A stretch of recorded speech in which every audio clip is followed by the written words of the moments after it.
Oh, di pertemuan keempat gambar dasar saya bakal ngebahas gambar perspektif. Nah, sebetulnya gambar perspektif ini sebelumnya kan udah ya, udah 2 kali pertemuan kalau nggak salah.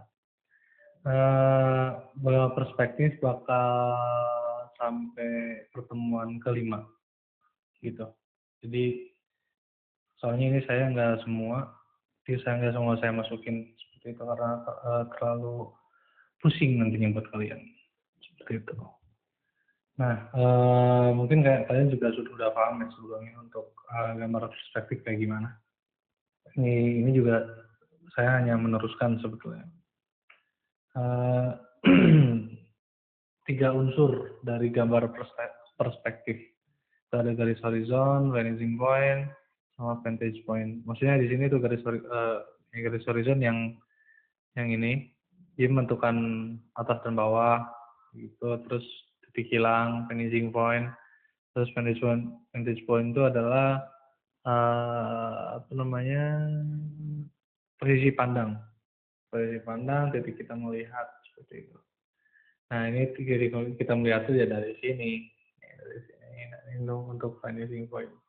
Ini kalau salah namanya parallel line deh, gitu.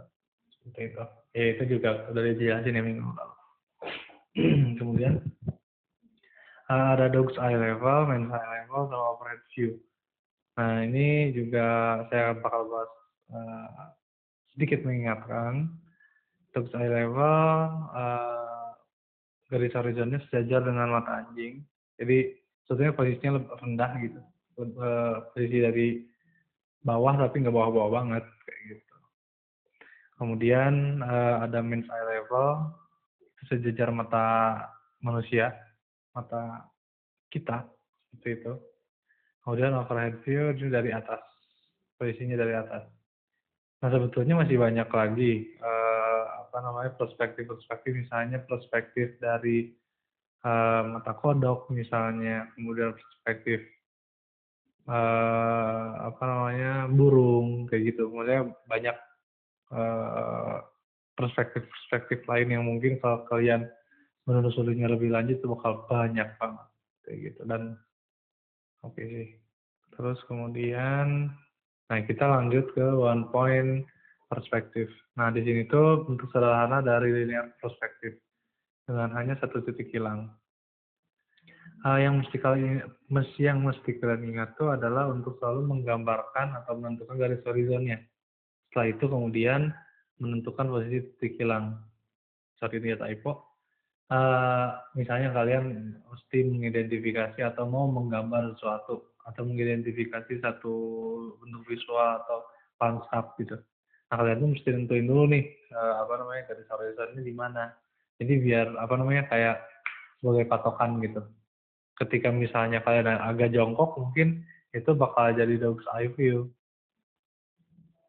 level sorry. Atau misalnya tegap itu bakal man's eye, atau misalnya dari atas itu tergantung kita melihat objek visual dan lain-lain. Kalau ngegambar secara imajinatif gitu, itu kalian mesti benar-benar mesti nentuin dulu ini mau gimana nih, posisinya mau di mana dan lain sebagainya gitu. Seperti itu. Sebetulnya di sini penjelasannya level one point perspektif kasus di mana garis horizonnya dan titik hilang berada pada dog's eye level. Sebenarnya ini penjelasannya sama-sama kayak yang sebelumnya. Dog's eye level itu apa, man's eye level apa, overhead view apa, gitu. Seperti itu.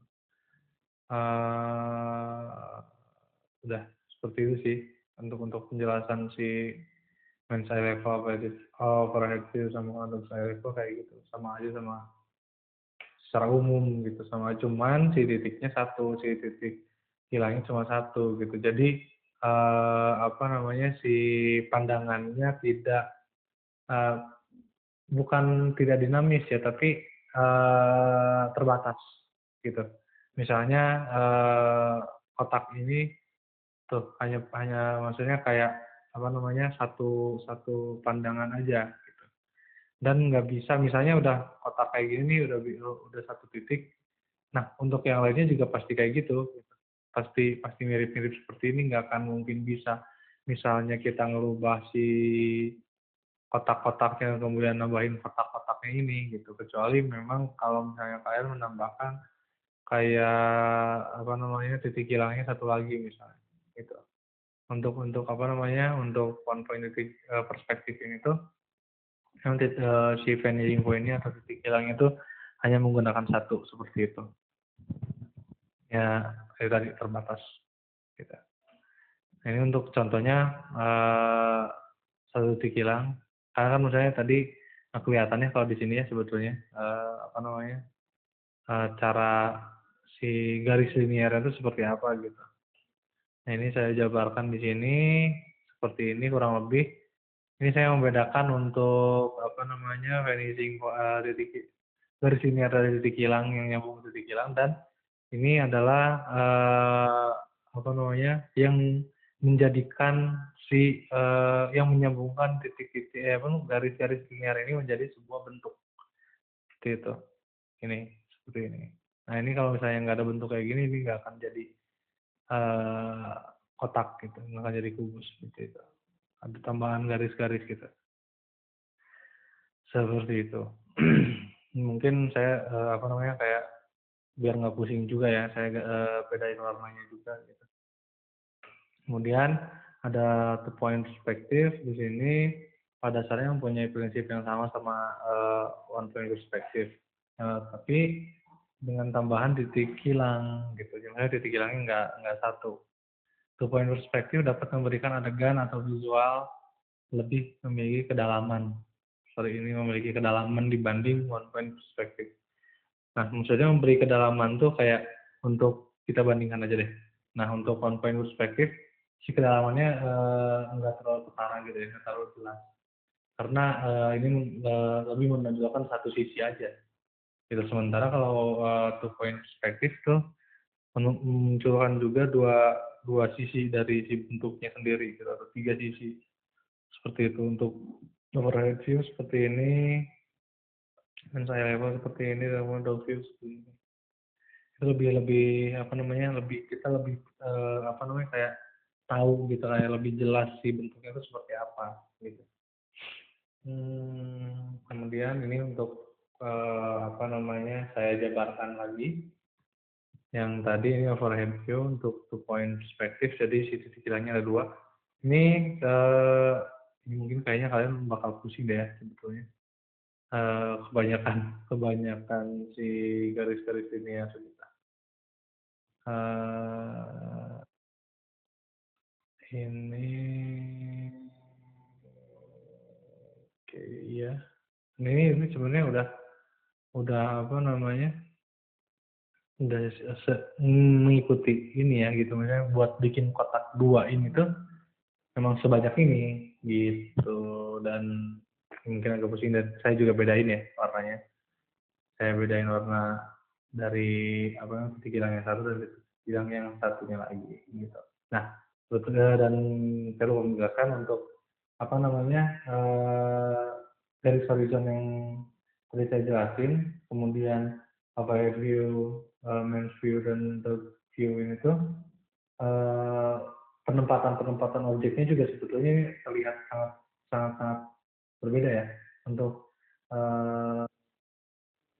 apa namanya pandangannya anjing, jarak pandangnya anjing atau posisi mata anjing itu si kotaknya lebih apa namanya terlihat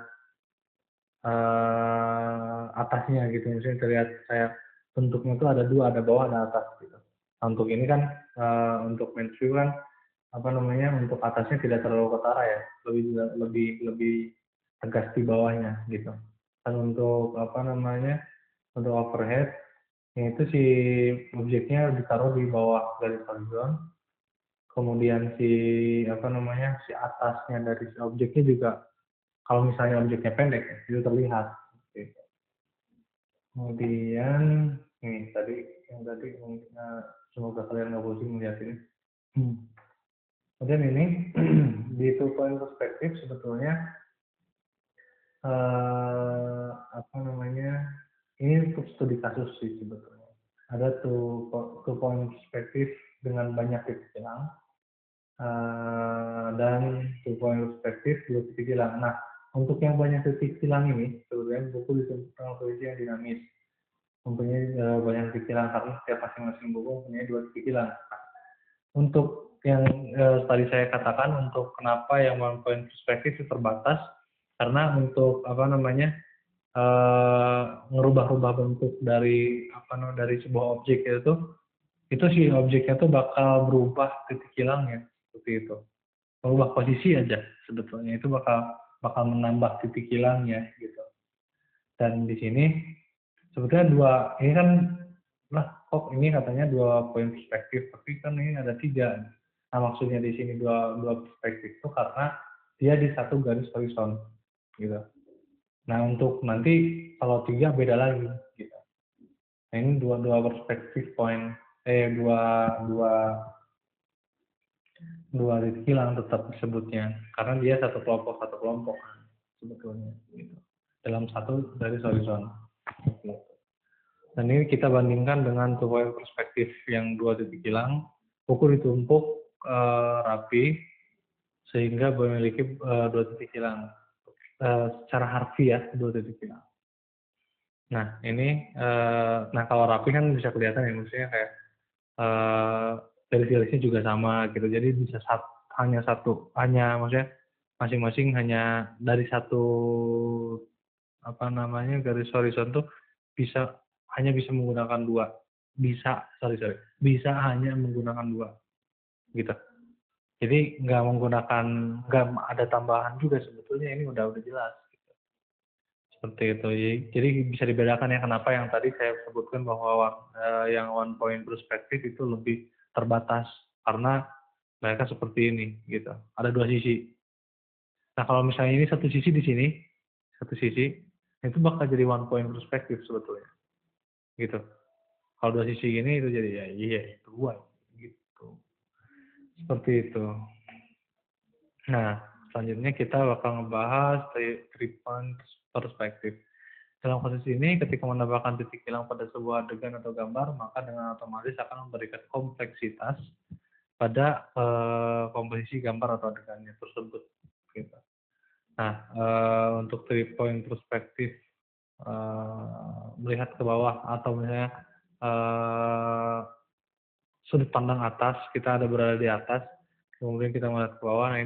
Nah yang tadi saya sebutin, yang kalau semisal memang di sininya ada 2, itu disebutnya atau 1. Kalau di sininya di satu sisi itu ada 6 tambah 1, itu tetap jadi 2 gitu. Jadi dalam satu satu kubu sih sebetulnya, berkubu lah gitu ya, titik hilangnya sebetulnya gitu. Nah ini ada 3, dari bawah juga ada gitu. Dan si garis horizonnya tuh ada sebetulnya di atas sama di bawah, sebetulnya 2 karena titik hilang tuh mesti juga ada dari bawah seperti itu. Kalau misalnya ada 3 point ya, atau misalnya sudut pandang dari atas gitu, karena itu membedakan kayak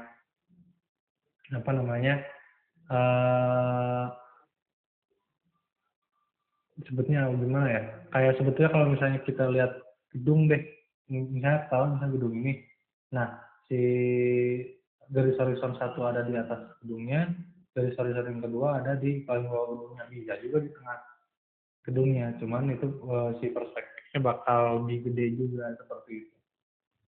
Gitu. Untuk ketika misalnya kita nggak akan nambahin garis horizon nih, udahlah misalnya dari kita nentuin satu garis horizon aja gitu. Nah itu sebetulnya bisa-bisa aja. Nah cuman nanti kalian narik kayak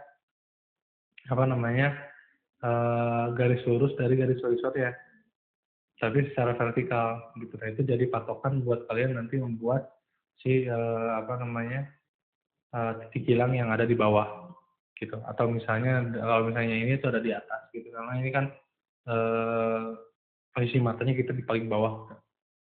Posisi di sini 3 point perspektif melihat ke atas. Pada kasus ini membalikkan posisi titik yang hilang dari garis horizon ke bawah sehingga memberikan kesan mata terlihat dari bawah ujung pada viewer. Nah, kalau ini kita sudut pandangnya dari atas, kalau ini dari bawah, gitu. Nah, ini perspektif ini yang tadi saya katakan aja. Kalau memang semisal sebetulnya ini hanya akan menggunakan satu garis horizon, kalian bisa narik satu garis untuk jadi patokan si titik hilang yang ada di atas. Seperti itu kalau misalnya pandangannya dari bawah ya, seperti itu. Seperti itu ya, mudah-mudahan mengerti. Nah, kemudian lokasi dari titik hilang sangat menentukan dan sangat mempengaruhi posisi atau titik pandang dari sebuah gambar atau adegan. Semakin dekat posisi titik hilang satu sama lain, maka objek yang dihasilkan pun akan terlihat lebih dekat. Begitupun dengan semakin jauh posisi titik hilang satu sama lain, maka semakin jauh juga kesan objek bagi viewer. Nah, ini contohnya close vanishing point, close vantage point. Nah, di sini masing-masing titik hilang berada berdekatan, membuat gambar box terkesan lebih dekat dengan viewer. Gitu. Nah, ini untuk titik hilangnya tidak terlalu jauh jaraknya satu sama lain. Seperti itu. Nah, kemudian yang ini vanishing point, vantage point, titik hilangnya terpisah jauh satu sama lain, memberikan atau membuat posisi objek tidak terlalu ekstrim. Di sini titik hilangnya agak jauh, kemudian juga di sini terlihat untuk objeknya tidak terlalu ekstrim seperti yang dekat ini ya, gitu. Kemudian distant vanishing point, distant vantage point. Dan di sini jatuhnya lebih flat gitu. Ini sangat jauh titik hilangnya. Jadi mereka terlihat memberikan kesan flat gitu. Seperti itu, dan terlihat seperti posisinya ada di kejauhan. Seperti itu. Kemudian kita akan membahas atmospheric perspective. Nah, ini bakal relate sama value set kalian kemarin. Dikenal juga sebagai aerial perspective, menggunakan mengedepankan kejelasan detail gitu, dan kemudian value-nya untuk membuat ilusi kedalaman dan jarak. Seperti itu. Sebagai contoh, pohon yang lebih dekat dengan viewer akan memperlihatkan atau terlihat lebih detail dan lebih banyak warna yang ditunjukkan daripada pohon yang jaraknya lebih jauh. Seperti itu. Nah, ini contoh sederhananya seperti ini. Nah, kursornya